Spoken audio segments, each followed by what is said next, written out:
Debbie, the researcher. And I'm Judy, the athlete, and we're here to help you better your best.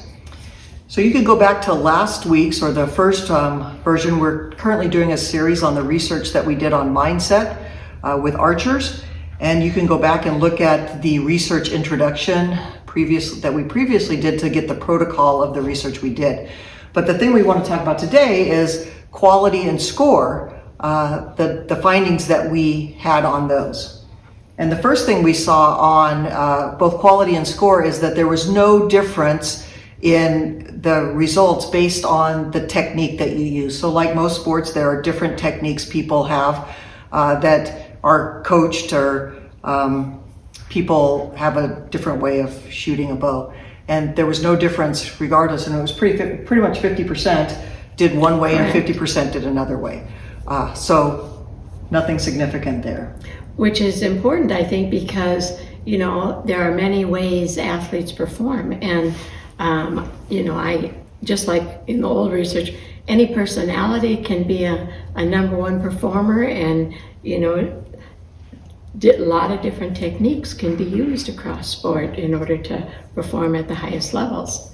And the other one that we found in the past too, typically when you get to the elite levels, there were no gender differences in score. And once again, it was about half males, half females. And I think this is important.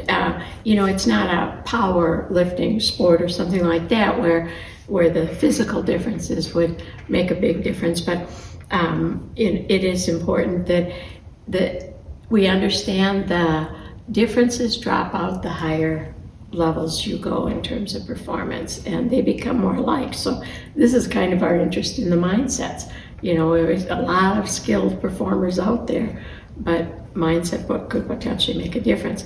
And just to reiterate from our previous YouTube that quality rating was on a scale of 1 to 10, 10 being the best shot you've ever made. So they all have the same reference. It'll be a little bit different, your 10 compared to mine probably, but that's okay.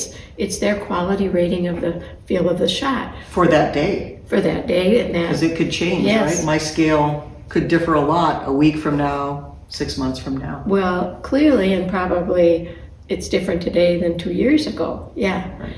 And then score, of course, were the objective measures that we used. And what has always been fascinating to me, because we found it before, quality rating and score are not highly correlated as you would think. In other words, they don't predict each other. We had 6 conditions. It was only in 3 of them that they were significantly correlated, and one of the ones that they weren't was just normal baseline shooting. So what that's saying to us is, I'm rating it an 8, but it doesn't mean it's an 8 score. It could be something very different. And we run into that all the time, right? We'll be coaching somebody and they'll say it just doesn't feel right. And it's amazing to me when I'm out there and it just doesn't feel right. I can't feel my back, or I can't feel something, and yet they're hitting arrow after arrow after arrow into the center. And it always begs the question, what are you looking for at the end of the day? There's 2 things that we sort of keep track of: how it feels, or the quality of the shot, and where does the arrow go? And most of the people we're coaching are looking for the arrow to go in the middle. Well, it's how this sport is scored. It's not a judge sitting there, judging form. So it is important. And the other thing, we know about feel. Feel is your perception, it's your preferences, and of the things that we can change, Judy, that's one of the easiest ones. And your feel will change. I always figure once you see the results you're getting, if it feels different, it'll feel fine and be a 10 really quick if it's giving you the results. But as we've mentioned before, sometimes the 10 that we're feeling, it doesn't give us the results we want. Well, the other thing is that under extreme pressure or a lot of pressure, the feel is very different. Oh, yes. When your legs are shaking, or when there's a lot of pressure on you, it's really easy your perception of the feel is very, very different. And so if you're just looking for that feel, which a lot of times also is called comfortable, I'm trying to get comfortable under the pressure, you may or may not score as well. Right. And we can go back to, we mentioned last time that zone and will were the two mindsets that created the best or performance significantly above baseline, and none of the other conditions changed from baseline. And in will, it's just sheer determination. I would guess they don't even have any attention on the quality of feel.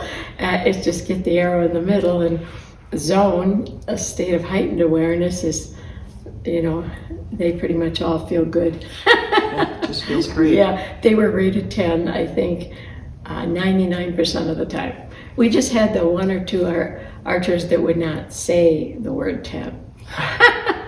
But I think it's interesting for you to think about when you hear yourself saying it just doesn't feel right today, where are the arrows going? And if they're going in, maybe the feel's okay. Yeah, you might reassess, huh?